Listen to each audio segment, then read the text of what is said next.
तो पहला है unsoundness due to lime. Soundness test को बोलते हैं हिंदी में निर्दोषता परीक्षण। Unsoundness due to lime is measured by Le Chatelier test. तो इस पे क्वेश्चन पूछा गया है साउंडनेस टेस्ट किससे करते हैं, तो ये हो गया ली चैटलियर एपरेटस से। That consist of split cylinder of dia and height of 30 mm and indicator arms of length of 165 mm. In order to perform this test, 100 gram of cement is graded with 0.78 p. 78% of the water required to prepare the cement paste of standard consistency is added. तो इस पे question पूछा गया है जो soundness test करते हैं उसमें जो है पानी कितना मिलाते हैं, तो वो 78% मिलाते हैं 0.78 p.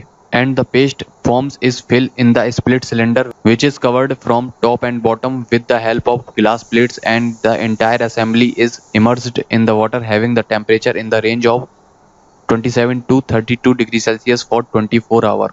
तो अनसाउंडनेस टेस्ट करने के लिए हम लोग क्या करते हैं, तो इसमें एक ये ली चैटलियर एपरेटस होता है। इसका जो हाइट होती है वो 30 mm होती है और इसका जो डाया होता है वो भी 30 mm होता है और इसकी जो इंडिकेटर आर्म्स हैं वो 165 mm होती हैं। इस पे भी क्वेश्चन पूछे गए हैं। और split not more than 0.5 mm, तो ये गैप है ये 0.5 mm से ज़्यादा नहीं होना चाहिए। और ये ग्लास प्लेट्स ऊपर और नीचे से लगा देते हैं, इसमें सीमेंट का पेस्ट भर देते हैं और ऊपर नीचे से ग्लास प्लेट हम लोग लगा देते हैं। तो इस टेस्ट को करने के लिए हम लोग 100 ग्राम सीमेंट लेते हैं और उसमें 78% पानी मिलाते हैं और फिर उसको इस ली चैटलियर में हम लोग भर देते हैं और फिर उस ली चैटलियर को हम लोग पानी में डुबा देते हैं जिसका टेम्परेचर रहता है 27 से 32 डिग्री सेल्सियस के बीच 24 आवर के लिए। The cylinder is removed from the water and the distance between the indicator arms is noted x. तो अब हम लोग उस सिलेंडर को ली चैटलियर एपरेटस को बाहर निकालते हैं और जो इंडिकेटर आर्म्स हैं उनके बीच की डिस्टेंस मेजर करते हैं। मान लीजिए वो डिस्टेंस x है। The entire assembly is again immersed in the water, temperature of which is increased up to its boiling point in 25 to 30 minute and is maintain for next 3 hours. तो निकालने के बाद दोबारा से ली चैटलियर को हम लोग पानी में डुबा देते हैं। उसका जो टेम्परेचर है पानी का वो बॉइलिंग पॉइंट तक ले जाते हैं 25 से 30 मिनट के अंदर और 3 घंटे तक हम लोग उस टेम्परेचर को मेंटेन करके रखते हैं।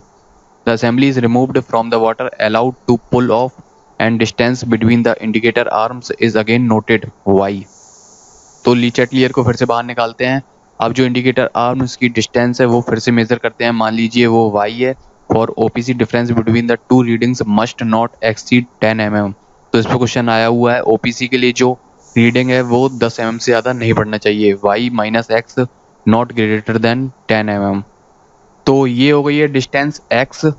और जब हम लोग इसको दोबारा से उबलते हुए पानी में 3 घंटे के लिए डालते हैं तो ये डिस्टेंस फिर मेज़र करते हैं, तो ये हो गई है मान लीजिए y।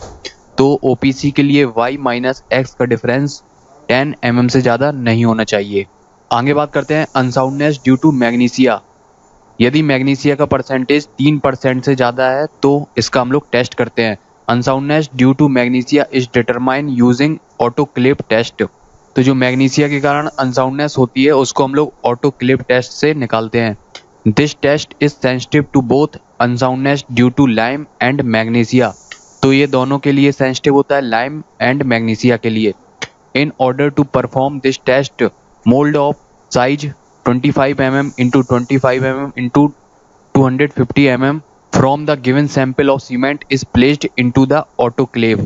तो इसमें एक हम लोग मोल्ड बनाते हैं जिसकी साइज ये रहती है और उसको हम लोग ऑटोक्लेव में रख देते हैं।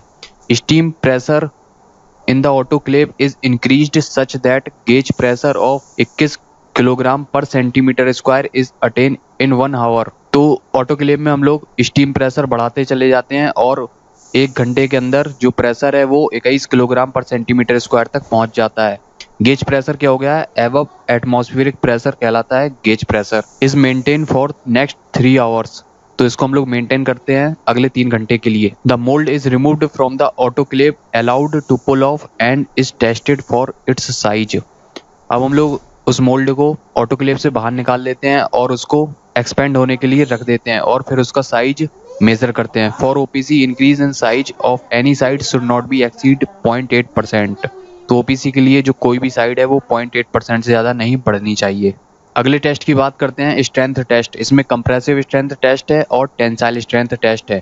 तो इसमें से क्वेश्चन क्या पूछे गए हैं कि कंप्रेसिव स्ट्रेंथ टेस्ट के लिए कितना पानी चाहिए, तो वो चाहिए P/4 + 3%। और इसके लिए जो मोल्ड की साइज होती है वो 70.6 mm होती है, और जो रेट ऑफ लोडिंग होती है वो 35 न्यूटन पर mm² पर मिनट की दर से हम लोग लगाते हैं। तो कंप्रेसिव स्ट्रेंथ टेस्ट क्या है? This test is perform in order to check the compressive strength of the cement in order to find compressive strength. Mortar of cement and standard sand. Inert sand is prepared in the proportion of 1:3. Generally 555 gram of inert sand is considered.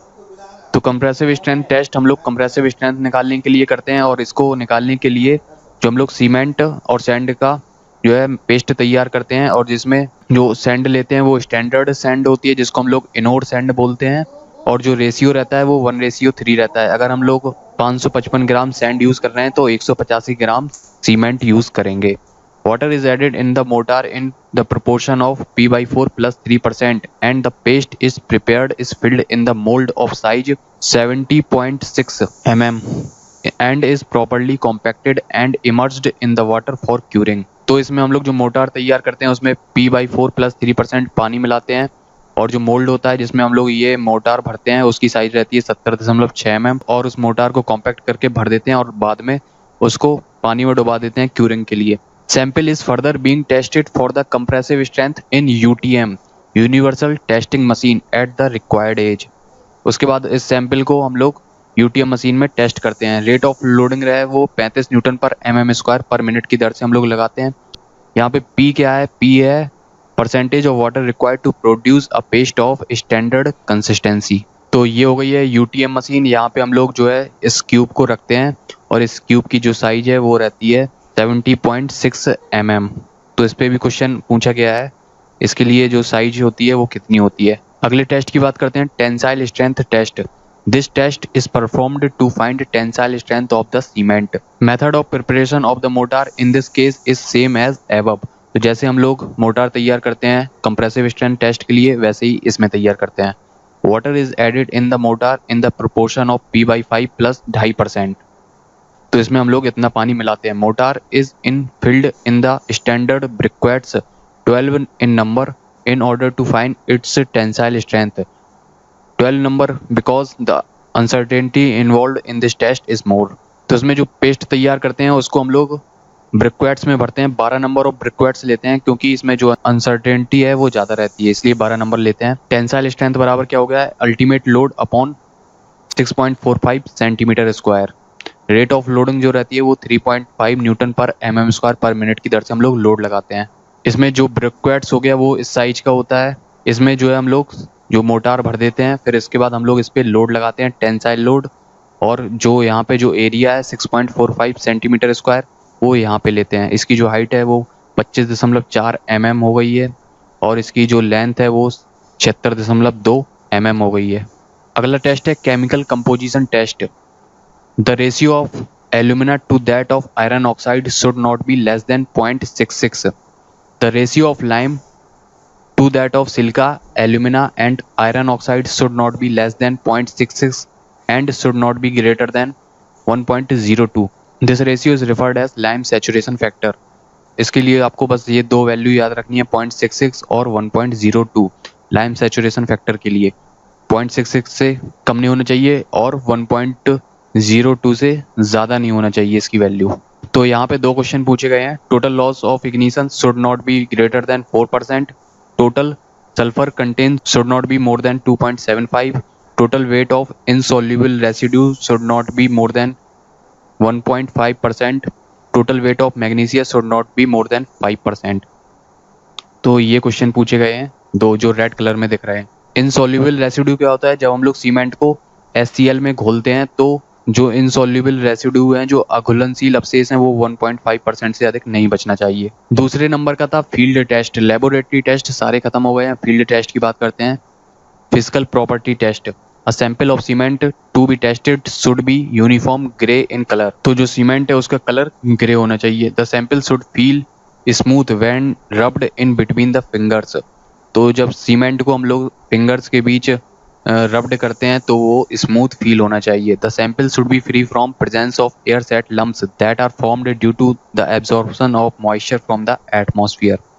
तो cement जो है वो atmosphere से moisture absorb कर लेता है, जिससे कि उसमें पिंड बन जाते हैं। तो सीमेंट में ये एयर सेट लम्प्स नहीं होना चाहिए। If the small amount of cement is thrown in the bucket of water, it should sink not float over the surface. तो अगर एक अच्छा सीमेंट होगा, अगर हम लोग उसको पानी से भरी बाल्टी में फेंकेंगे तो वो डूब जाना चाहिए, तैरना नहीं चाहिए। दूसरे नंबर का टेस्ट है strength test. Prepare a block of 25 into 200 mm from the given sample of cement to be tested and immersed in the water for 7 days। तो स्ट्रेंथ टेस्ट करने के लिए एक हम लोग ब्लॉक बनाते हैं जिसकी साइज इतनी रहती है, और इसको हम लोग पानी में 7 दिनों के लिए डुबा देते हैं। Place the block over the support spaced at 150 mm and subjected it to the load of 340 newton. इसमें क्या करते हैं, ये ब्लॉक बन गया है, इसके बाद हम लोग इसको सपोर्ट पे रख देते हैं और इस सपोर्ट के बीच की दूरी रहती है 150 mm। ये सपोर्ट हो गए हैं और इनके बीच की जो दूरी है वो है 150 mm। उसके बाद इस पे हम लोग लोड लगाते हैं 340 न्यूटन का। The sample should not show no sign of failure under the given loading. तो इस लोड पे जो है सैंपल फेल नहीं होना चाहिए। तो ये हो गया स्ट्रेंथ टेस्ट। दोस्तों आगे बात करते हैं स्पेशल टाइप्स ऑफ सीमेंट। कितने टाइप के सीमेंट होते हैं, सबसे पहले बात करते हैं रैपिड हार्डनिंग सीमेंट की। This is a type of cement which develops higher rate of gain of strength and must not be confuse with quick setting cement which only sets quickly. तो ये दोनों ही चीज़ें अलग अलग हैं, सेट होना और हार्ड होना दोनों ही चीज़ें अलग अलग हैं, तो कंफ्यूज मत होइए। रैपिड हार्डनिंग सीमेंट जो है जल्दी स्ट्रेंथ गेन कर लेता है। This cement attains the strength at the age of 3 days equivalent to that attain by OPC in 7 days। तो ये सीमेंट उतनी स्ट्रेंथ 3 दिनों में ही गेन कर लेता है जितना कि OPC 7 दिनों में गेन करता है। This higher strength in initial stage is attribute to higher fineness of the cement and increase the proportion of tricalcium silicate. तो ये जो अर्ली स्ट्रेंथ आ रही है ये लक्षण है किसके कारण होती है, ये हायर फाइननेस है, यानी हम लोग सीमेंट को ज़्यादा महीन पीस देते हैं और ट्राइकैल्शियम सिलिकेट का प्रोपोर्शन बढ़ा देते हैं। ट्राइकैल्शियम सिलिकेट की वजह से जो है अर्ली स्ट्रेंथ आती है। Specific surface area should not be less then 3250 centimetre square पर ग्राम। जो स्पेसिफिक सरफेस एरिया है वो 3250 सेंटीमीटर स्क्वायर पर ग्राम से कम नहीं होना चाहिए।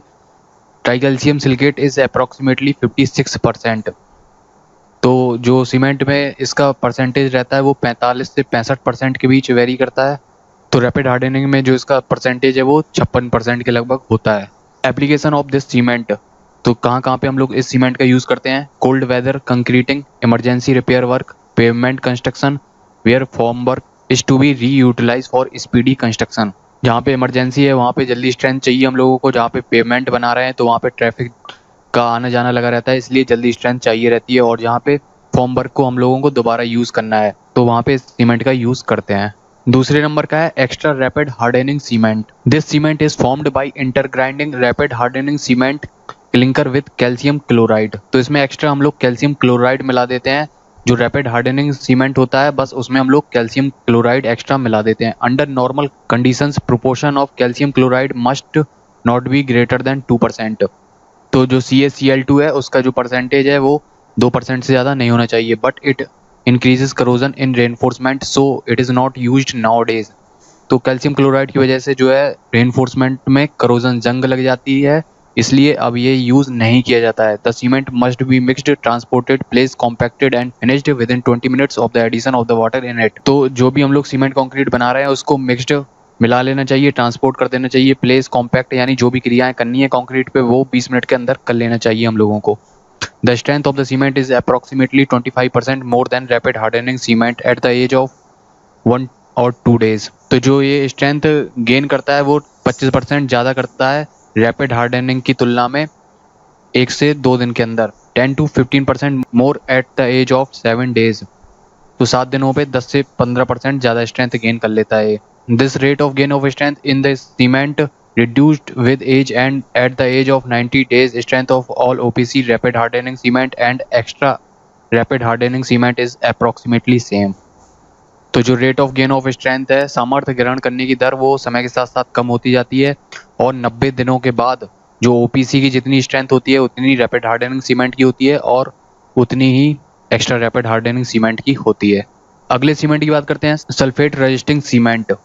Sea water contains sulfur in excess and it leads to volume change. Sulfur is also found in soil, in sewage also sulfur is available.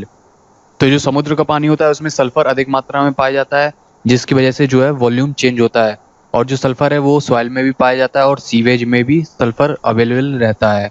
OPC is highly susceptible to attacks of sulfates, especially magnesium sulfate, which reacts with both calcium hydroxide to form calcium sulfate and calcium aluminate to form calcium sulfoaluminate, volume of which approximately 227% more than the original volume. That leads to the development of the cracks in the structure in which it is used for construction. In order to avoid this, proportion of lime and alumina is reduced in the cement such that dicalcium aluminate is not greater than 5% and 2C3A plus C4AF is not greater than 25%. The cement find its application in marine construction, sewage treatment work, foundation work, in the construction of pipe that are laid in the marshy areas.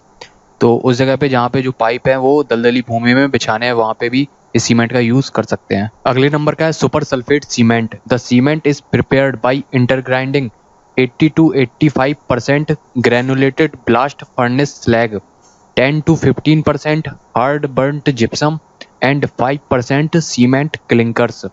The cement offers very high resistance against the attack of chlorides and sulfates. Application are same as sulfate resisting cement. तो इसकी भी जो application है वो sulphate resisting cement की ही तरह है. Note क्या है? Residue left after the extraction of metal is known as slag. तो जो भी ओर होती है उससे जब हम लोग मेटल निकाल लेते हैं तो जो बचता है बाकी उसको हम लोग स्लैग बोलते हैं. Strength is less, resisting property is more, cost is less.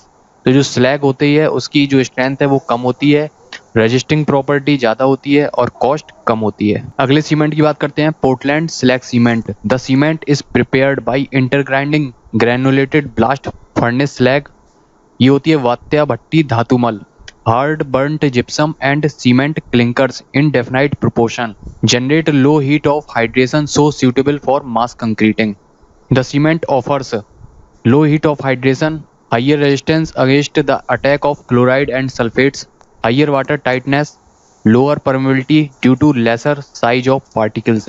तो जो पोजेलेनिक मटेरियल होते हैं उनके जो पार्टिकल्स की साइज है वो क्ले के पार्टिकल की साइज से भी कम होती है, इसलिए परमिलिटी बहुत कम होती है, लेसर परमिलिटी, और लो हीट ऑफ हाइड्रेशन निकलती है, इसलिए मास कंक्रीटिंग में यूज कर सकते हैं इसको हम लोग. अगले सीमेंट की बात करते हैं, quick setting cement. The cement is obtained by adding small percentage of alumina in finally grinded cement clinkers and reduce the proportion of calcium sulphate. तो CaSO4 जिप्सम की वजह से इनिशियल सेटिंग टाइम बढ़ जाता है, लेकिन हम लोगों को क्विक सेटिंग सीमेंट बनाना है तो इसकी जो है परसेंटेज कम कर देते हैं. Its initial setting time is 5 minute and final setting time is 30 minute. तो आप ये याद कर लीजिए, ये इस पे क्वेश्चन पूछे गए हैं. Its application in grouting operation, underwater concreting. अगले नंबर का है low heat cement. The cement is prepared by reducing the proportion of tricalcium aluminate and tricalcium silicate and increasing the proportion of C2S dicalcium silicate to compensate the loss of strength. Dicalcium aluminate is approximately 5%, dicalcium silicate is approximately 46% and dicalcium silicate is approximately 34%. तो लो heat cement बनाने के लिए हम लोग इसका dicalcium aluminate और dicalcium silicate का percentage कम कर देते हैं, जबकि डाइकैल्शियम सिलिकेट का परसेंटेज बढ़ा देते हैं, जिससे कि लो हीट ऑफ हाइड्रेशन निकलती है. This cement is also develops slower rate of gain of strength. तो इस सीमेंट में जो है धीमे धीमे स्ट्रेंथ आती रहती है. Heat of hydration of the cement at the age of 7 days is not greater than 65 calorie per gram and at the age of 28 days is not greater than 75 calorie per gram. Application of this cement, example bridges, hydraulic structures, dam. जहाँ पे मास concreting करते हैं तो वहाँ पे low heat cement का use करते हैं. अगले सीमेंट की बात करते हैं, Portland pozzolana cement. This cement is prepared by intergrinding cement clinkers with 10 to 15% pozzolanic material. Pozzolanic material are those which itself do not possess any cementous property, but when finally grinded with the presence of water, it reacts with calcium hydroxide released during the hydration of the cement and leads to the formation of cementous compound. तो Portland pozzolana cement 10 से 15% पोजोलानिक material को मिला के बनाया जाता है. और जो पोज़ोलैनिक मटेरियल होते हैं उनमें कोई सीमेंटस प्रॉपर्टी नहीं होती है, लेकिन जब इनको पानी की उपस्थिति में मिला के पीसा जाता है तो ये सीमेंटस कंपाउंड बना लेते हैं। Property of the cement attains compressive strength with age, तो इसमें जो कंप्रेसिव स्ट्रेंथ है वो समय के साथ आती है। ऑफर्स हायर वाटर टाइटनेस, तो इसकी जो है परमिलिटी बहुत कम होती है। Offer higher resistance against the attack of chloride and sulphates, offer higher resistance against expansion, offer higher plasticity, offer low heat of hydration. The cement find its application marine water for construction of pipes in marshy areas, तो ये इसकी application हो गई है। अगले सीमेंट की बात करते हैं, hydrophobic cement. The cement is prepared by intergrinding cement clinkers with water repellent film forming substance like stearic acid and oleic acid. The water repellent film which is formed around the cement particles reduce the rate of deterioration of the cement due to long storage and transportation period. तो hydrophobic cement वो होता है जो लंबे समय तक हम लोग स्टोर कर सकते हैं, क्योंकि इसमें जो है सीमेंट में वाटर रिपेलेंट सब्सटेंस मिला दिए जाते हैं। सीमेंट मॉइस्चर एब्जॉर्ब करता है, अब वो एब्जॉर्ब नहीं करेगा क्योंकि इसमें हम लोगों ने स्टेरिक एसिड और ओलिक एसिड मिला दिया है, तो इससे जो है सीमेंट मॉइस्चर एब्जॉर्ब नहीं करेगा और लंबे समय तक हम लोग इसका यूज़ कर सकते हैं और एक स्थान से दूसरे स्थान भी आसानी से ले जा सकते हैं। अगले सीमेंट की बात करते हैं, high alumina cement. The cement is obtained by intergrinding the clinkers obtained by the calcination of bauxite and limestone. Bauxite is a ore of alumina and limestone is a ore of lime. तो जो alumina है वो bauxite के calcination से प्राप्त करते हैं और जो लाइम है वो लाइमस्टोन के कैल्सिनेशन से प्राप्त करते हैं। Proportion of alumina in the cement must not be less than 32% and ratio of percent of alumina to that of lime is in the range of 0.85 to 1.3. The cement offers higher initial setting time 3.5 hour and lower final setting time 5 hour. तो ये याद रखिए, initial और final setting time इस पे question पूछे गए हैं objective. Hence more time is available to work with the cement. The cement can also resist higher temperature. It can resist action of acid up to greater extent. It also offers higher rate of gain of strength as it attains 20% of its ultimate strength within a day and substantial portion of the ultimate strength in 6 to 8 hours. तो इसका जो initial setting time है वो बहुत ज़्यादा होता है, जिससे कि हम लोग सीमेंट कंक्रीट के साथ आसानी से काम कर सकते हैं और ये ज़्यादा टेम्परेचर भी रजिस्ट कर सकता है और इसकी जो एसिड की प्रति प्रतिरोधक क्षमता है वो भी काफ़ी अधिक होती है और ये जो अपनी अल्टीमेट स्ट्रेंथ है उसका 20% एक दिन के अंदर ही ग्रहण कर लेता है और जबकि एक काफ़ी अच्छी मात्रा में जो इसकी स्ट्रेंथ है वो 6 से 8 घंटे में ही आ जाती है। लास्ट पॉइंट की बात करते हैं, manufacturing of cement. Manufacturing of the cement is carried out in the 3 distinct operations. तो जब भी हम लोग सीमेंट का निर्माण करते हैं तो 3 ऑपरेशंस हम लोग करते हैं।